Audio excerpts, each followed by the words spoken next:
Opa, tudo bem? Eu sou o Edgar e este é o último vídeo da série sobre a construção dos conjuntos numéricos. Vamos definir e discutir os números complexos. Bora lá? Nesta série, estamos definindo de modo preciso os conjuntos numéricos.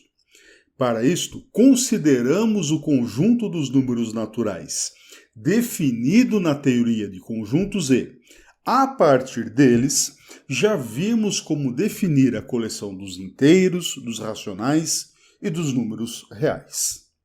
Neste vídeo, nós daremos o último passo e definiremos, a partir dos reais, a coleção C dos números complexos. Nos bancos escolares, os números complexos são apresentados de diversas formas. Nós estudamos a forma trigonométrica, nós estudamos a forma polar e nós estudamos a forma algébrica de um número complexo.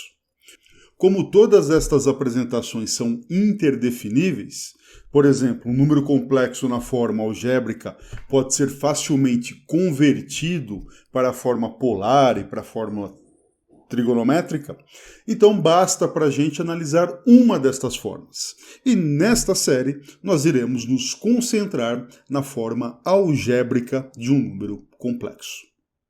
Deste modo, um número complexo é um termo da forma A mais BI, em que A e B são números reais quaisquer e I é a unidade imaginária, com I igual a raiz quadrada de menos 1 e I quadrado igual a menos 1. Ora, nesse momento, pelo menos duas observações eu tenho que fazer com relação à unidade imaginária.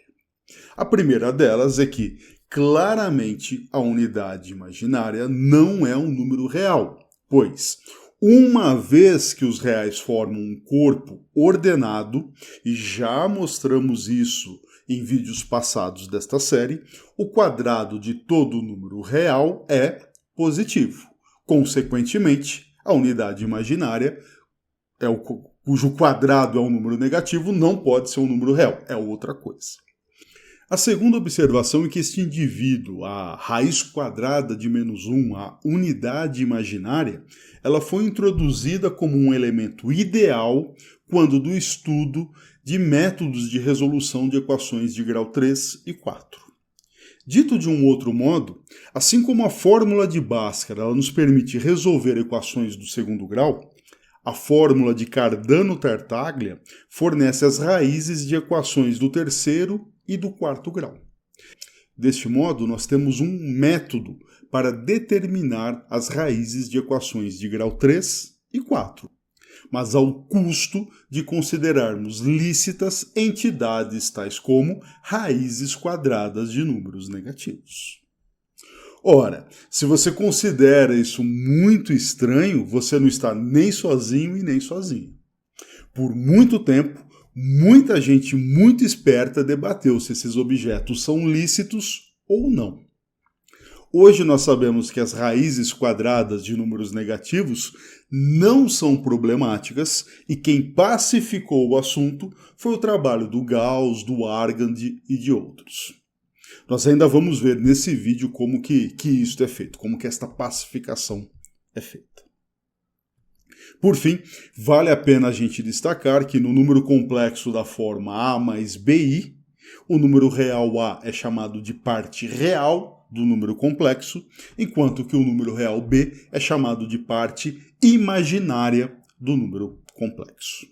Alguns exemplos de números complexos na forma algébrica são os seguintes. Por exemplo, a unidade imaginária, em que a parte real é 0 e a parte imaginária é, claro, 1. Outro exemplo é o próprio 1, em que a parte real é 1 e a parte imaginária é 0. Um outro número complexo na forma algébrica é, por exemplo, 1 mais raiz de 2i, com parte real 1, parte imaginária, raiz quadrada de 2, e assim sucessivamente. Há claramente infinitos números complexos. Bem, de tudo que a gente discutiu até aqui, parece então bastante tentador a gente propor que o conjunto dos números complexos seja definido como a coleção de todos os termos da forma A mais BI, em que A e B são números reais e I é a raiz quadrada de menos 1. De fato, esse é um modo que muitas vezes esta coleção de números é apresentada para a gente no ensino médio e até mesmo em muitos livros didáticos. Mas, para o propósito da nossa série, será que esta definição é adequada? O que você acha? Podemos usar isso como definição ou não? A resposta é claro que não. E por que não? Pelo seguinte, nós queremos definir a coleção dos complexos a partir da coleção dos números reais. E na proposta que está colocada em tela, há um ingrediente que não é um número real. Portanto, esta proposta não é adequada. Ora, se esta proposta não serve, como que nós devemos definir os complexos a partir dos reais? O jeito que nós vamos fazer aqui é precisamente seguir a ideia, a proposta, a formulação obtida independente por Gauss, pelo Argand e por alguns outros. Nós vamos fazer o seguinte, nós vamos olhar para um número complexo, para o termo que representa um número complexo da forma A mais BI como um ponto de um plano em que cada um dos eixos desse plano é a reta real e nós iremos fazer a projeção da parte real no eixo horizontal e a projeção da parte imaginária do número complexo no eixo vertical. Deste modo, nós temos então que o eixo horizontal é o eixo da parte real do número complexo e o eixo vertical é o eixo da parte imaginária do número complexo. Com estes eixos ortogonais, ou seja, formando um ângulo reto no plano, nós temos que cada número complexo da forma algébrica pode ser traduzido e interpretado como um par de números reais.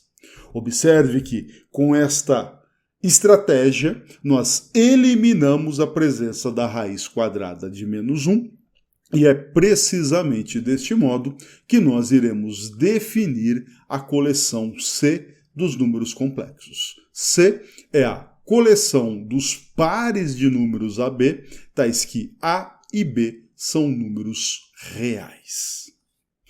No contexto de nossa série, esta definição é plenamente aceitável. Por quê? O que é um número complexo, então? É uma par de números reais, ou seja, um par de cortes de Dedekind. E os cortes de Dedekind foram definidos a partir dos racionais, os racionais a partir dos inteiros e os inteiros a partir dos naturais, que estão fundados na teoria de conjuntos e, portanto, terminamos a nossa série, correto?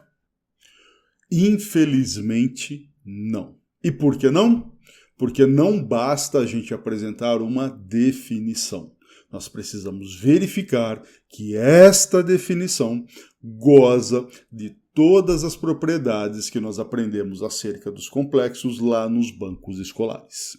Em particular, nós precisamos discutir como realizar a adição, a multiplicação e a ordenação de números complexos. Ótimo, vamos começar então com a adição. Pois muito bem, como definir a adição de números complexos? Definir a adição de complexos é dizer quanto que é a soma dos números complexos x e y. E para a gente tentar fixar as ideias, vamos olhar para como nós somos apresentados a essa noção lá nos bancos escolares. Quando nós queremos somar, por exemplo, os complexos x, 2 mais 3i, com o complexo y, 1 menos 2i, o que nós fazemos? Nós somamos as partes reais e somamos as partes imaginárias. Observe agora que se nós considerarmos a representação através de pares em que o primeiro componente do par é a parte real do complexo e a segunda componente do par é a parte imaginária do número complexo, então 3 mais i é o par de números reais 3, 1. Agora, de onde veio esse 3? De 2 mais 1. De onde veio o 1 do par acima? De 3 menos 2. Com isto, o que nós estamos fazendo é a soma das coordenadas ordenadas. E é exatamente deste modo que nós vamos definir a soma dos números complexos. Se o número complexo x é o par de números reais AB e o número complexo y é o par de números reais CD, a soma dos números complexos será definida pela soma das coordenadas, de tal modo que a primeira coordenada da soma é a soma das primeiras coordenadas e a segunda coordenada da soma é a soma das segundas coordenadas. Uma coisa interessante de nós observarmos é o seguinte: os dois primeiros sinais de adição dizem respeito a números complexos, é o que nós estamos definindo, enquanto que os dois últimos sinais de adição são coisas que nós já sabemos como fazer. São somas de números reais, são somas de cortes de Dedekind definida em vídeos passados. Ótimo, definida a soma desse modo, fica trivial nós verificarmos como somar dois números complexos quaisquer. Só para fixarmos as ideias, se nós consideramos os números complexos, que são os pares 1, 2, 3, 4, ou seja, na forma algébrica seria 1 mais 2i mais 3 mais 4i, nós temos que a soma é dada pela soma das coordenadas, o que resulta no número complexo 4, 6. Uma pergunta natural de fazermos nesse momento é: será que esta definição é adequada? A resposta é sim. E por que sim? Porque esta definição goza de todas as propriedades esperadas, todas as propriedades que nós aprendemos informalmente lá no ensino médio.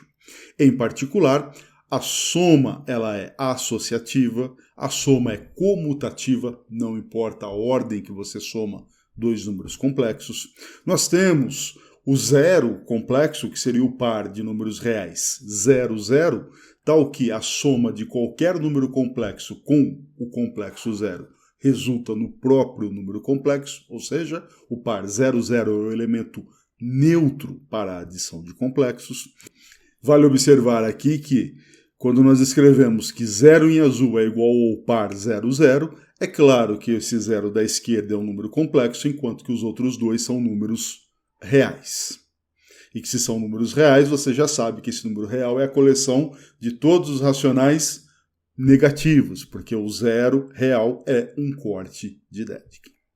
Temos também que para todo número complexo tem o seu oposto, Ou seja, se x é o número complexo dado pelo par AB, então o oposto dele é menos A menos B.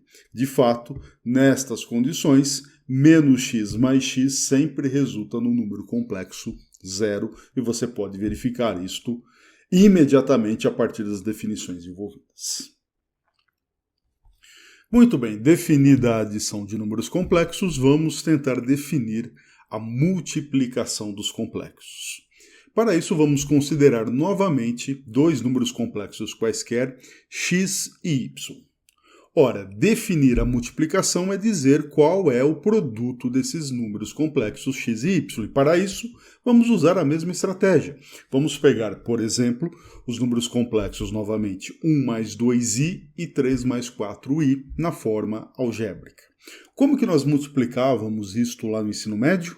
A gente aplicava a propriedade distributiva da multiplicação com relação à adição e fazia as contas como se estivéssemos lidando com números reais. É exatamente essa estratégia que nós aprendemos e treinamos e resolvemos uma série de exercícios nos bancos escolares. Então nós temos 1 vezes 3, 1 vezes 4i, 2i vezes 3 e 2i vezes 4i. Uma vez que estamos considerando a unidade imaginária como elementos ideais, nós operamos com ela normalmente. Por exemplo, 1 vezes 4i dá 4i, embora, claramente a gente tenha problema, que esse 1, se ele é um número real, então ele não é um elemento de um neutro, de uma multiplicação por um elemento ideal, que é esta unidade imaginária. Mas a gente toca as contas normalmente. A mesma coisa multiplicando i por i fica i quadrado. Então nós temos 3 mais 10i, agrupando, digamos assim, os iguais, e i quadrado é menos 1, como vimos na tela passada. Portanto, tem um typo aí, fica menos 5 mais 10i. Estas operações que nós acabamos de realizar vão servir de inspiração para a gente definir a multiplicação dos complexos. Qual é o resultado do produto do complexo AB pelo complexo CD? Ora, terá que ser um número complexo, portanto, um par de números reais. A primeira coordenada deste par será o produto de AC subtraído do produto de BD, e a segunda coordenada do par será o produto de AD adicionado a BC.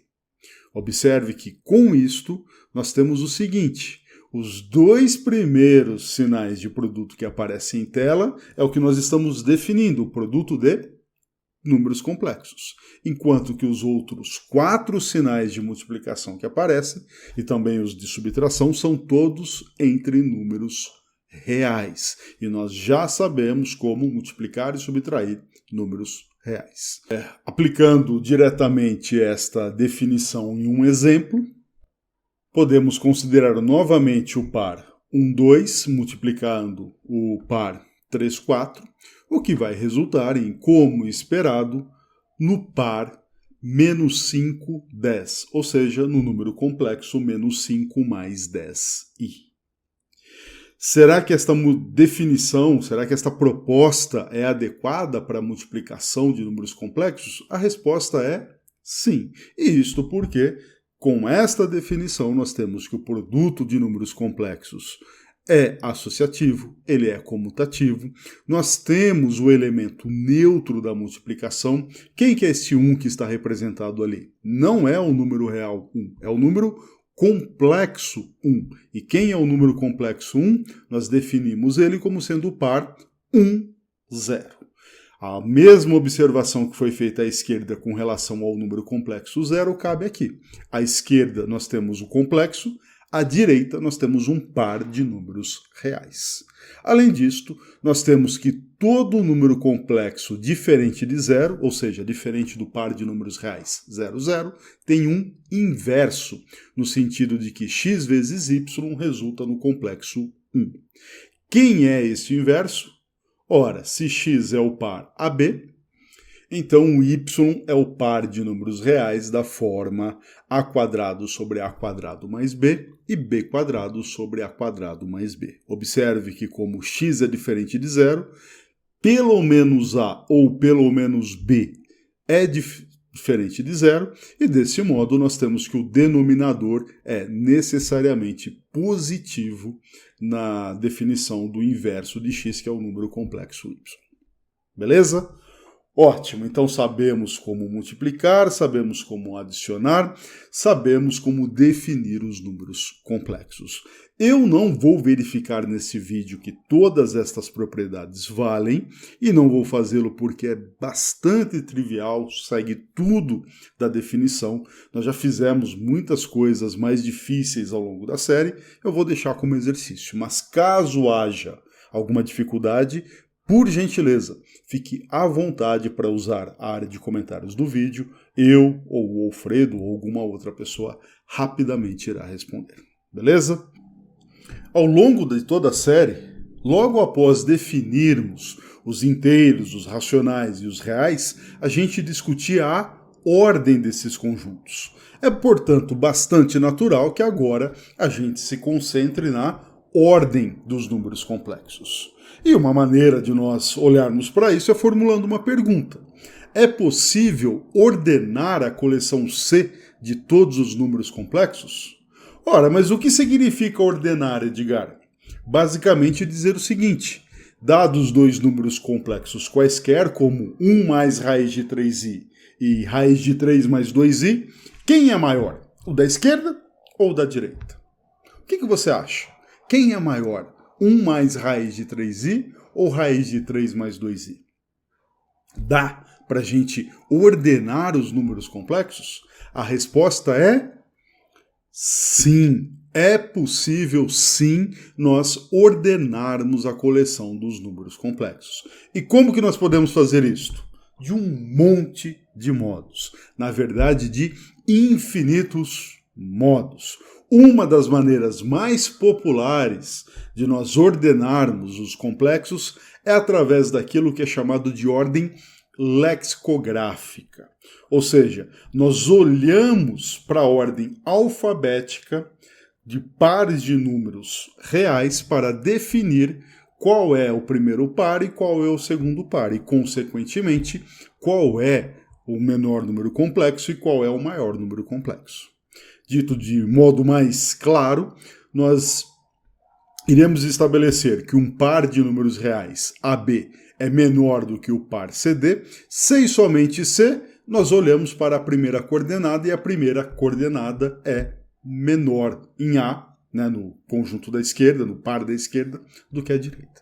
Então, se A for menor do que C, automaticamente o par AB é menor do que o par CD, independentemente dos valores de B e de D.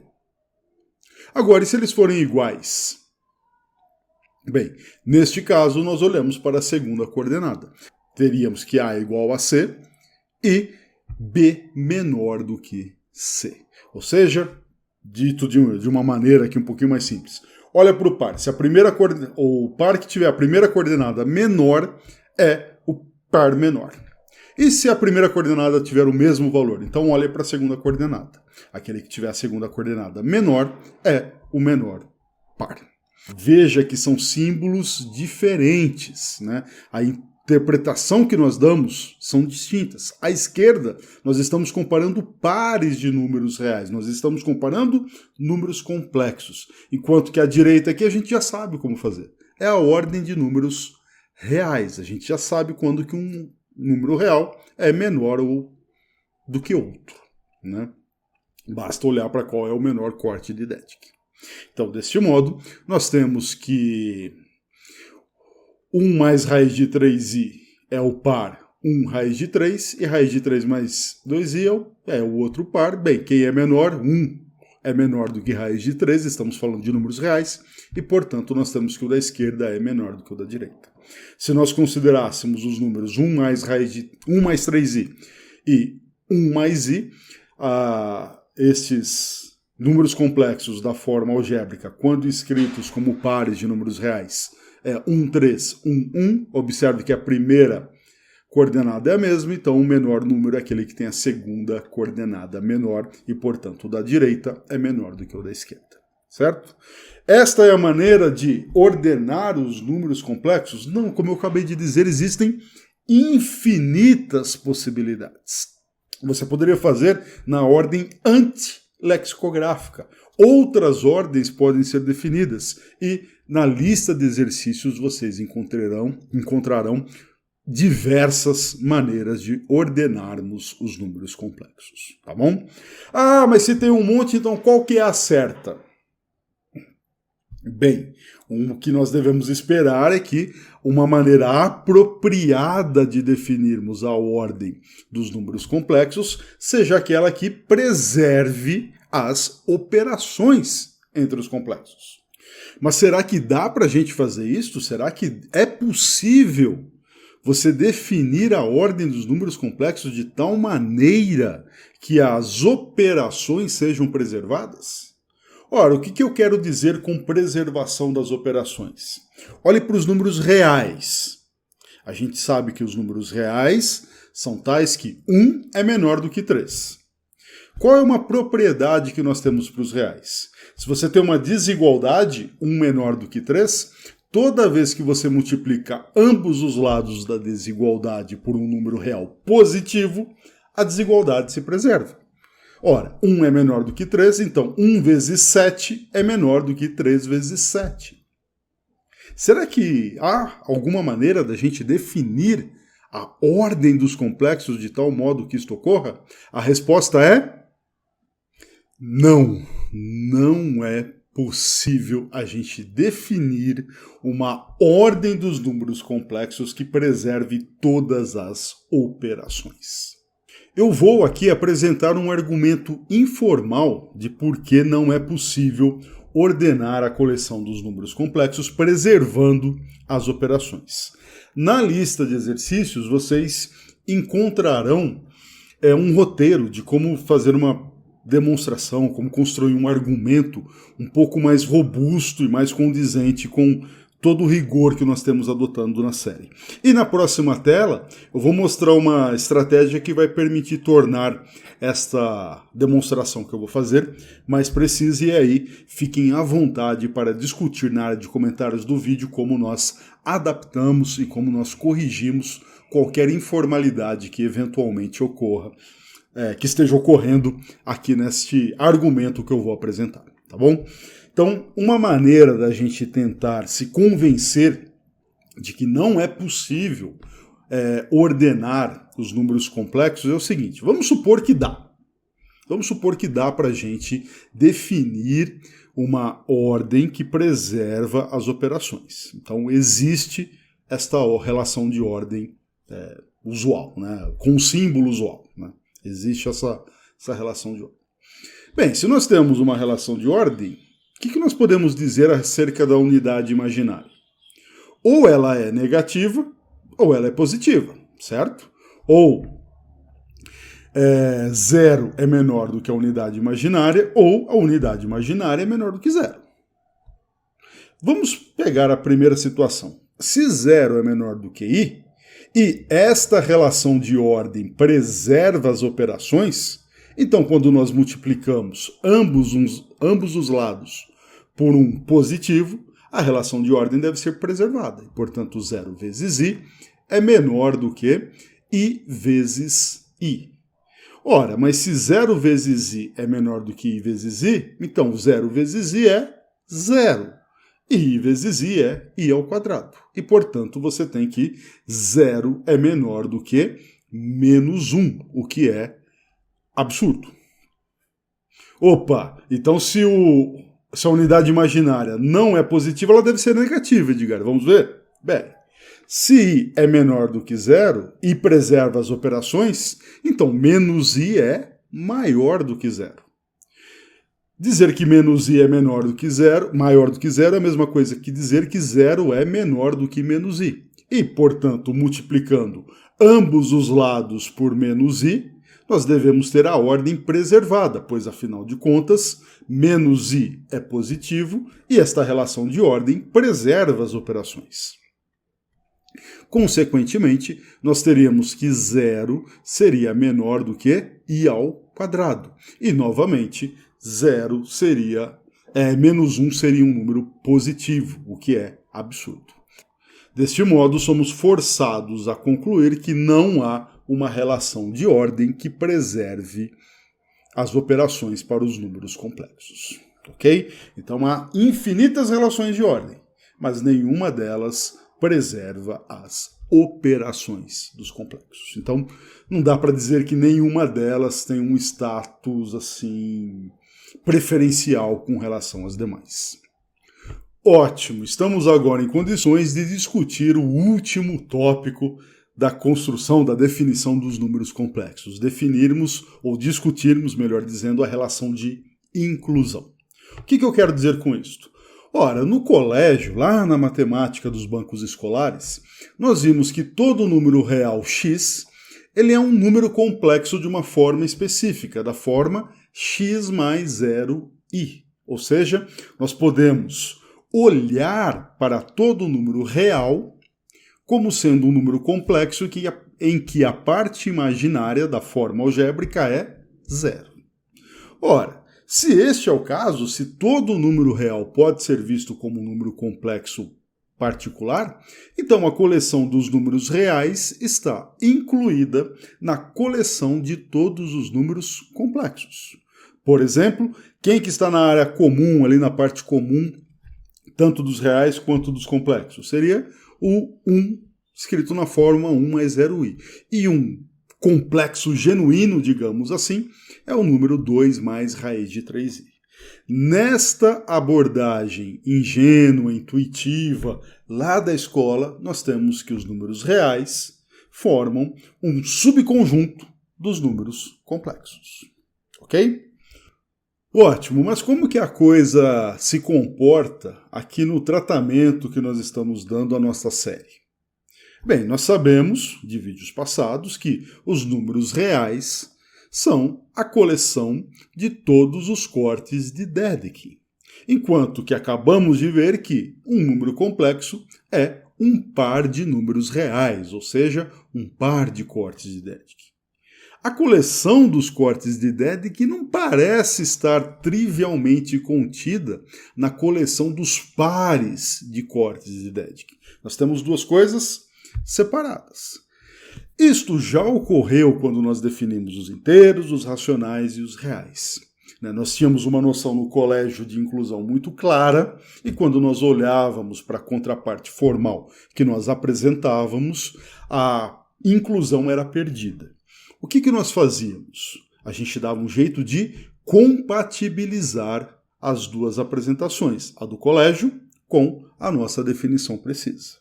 E como que a gente fazia esta compatibilização? Nós olhávamos para os mergulhos. Nós procurávamos funções, no caso presente, uma função H que tenha domínio nos reais e contradomínio nos complexos, de tal modo que a cada número real seja associado um número complexo. Ah, Edgar, mas é muito fácil definir uma função assim. Não, espera aí. Nós queremos uma função que seja bem comportada e injetiva. O que eu quero dizer por bem comportada? Primeira coisa, essa função ela deve preservar as operações. E o que nós queremos dizer com isto? Ora, que a imagem da soma seja a soma das imagens, enquanto que a imagem do produto seja o produto de imagens. Insisto, pela última vez, que à esquerda os sinais de soma e multiplicação dizem respeito a soma e multiplicação de reais, enquanto que à direita a soma e a multiplicação, os sinais de somar e multiplicar, dizem respeito a complexos, ok? E deveria também preservar as constantes, no sentido de que a imagem do número real 0 é o complexo 0 e a imagem do número real 1 é o número complexo 1. Será que nós conseguimos definir uma função que preserva que tem estas propriedades, que tem estas características? A resposta é sim. E como que nós podemos defini-la? Uma maneira é definir exatamente como a gente estava fazendo à esquerda ali. Ora, o que nós tínhamos à esquerda? Você estava olhando para o número real 1 como sendo 1 mais 0i. É exatamente o que a gente vai fazer aqui. Nós vamos pegar qualquer número real x e associar a ele o complexo x mais 0i. Ou seja, de modo preciso, vamos associar a ele o par x0. Ok? É trivial a gente verificar que esta função ela é injetiva, ela preserva as operações e ela preserva as constantes. Eu vou deixar esta verificação como exercício. E caso tenha algum problema, caso tenha alguma dificuldade, caso não saia essa demonstração, por gentileza, fique à vontade para usar a área de comentários do vídeo. Ótimo! Então, concluímos a nossa série sobre a construção dos conjuntos numéricos. Nós partimos lá no primeiro vídeo com uma ideia geral sobre como seria organizada a série, e estamos aqui no 15º vídeo, concluindo a construção dos números complexos. Ao longo desses vídeos nós passamos por construções via classes de equivalência, passamos por uma série de exercícios, passamos pela definição dos cortes de Dedekind, motivação e verificação bastante cuidadosa de todas as propriedades dos cortes. A você que me acompanhou ao longo de toda a série, muito obrigado. Caso tenha interesse em novas séries, caso queira eventualmente ver em mais detalhes, ache que precisa detalhar alguma coisa, use a área de comentários do vídeo. Eu e o Alfredo sempre lemos e a gente vai responder e tentar produzir na medida do possível. E claro, a você que viu todos os vídeos, Muito obrigado e, principalmente, espero que os vídeos tenham sido, de alguma maneira, úteis. Um forte abraço e até a próxima série. A minha próxima série, bem curtinha, começa já a próxima semana, vai ser uma discussão sobre axioma da escolha, lema de Zorn e princípio da boa ordenação em teoria de conjuntos. Até lá e tchau.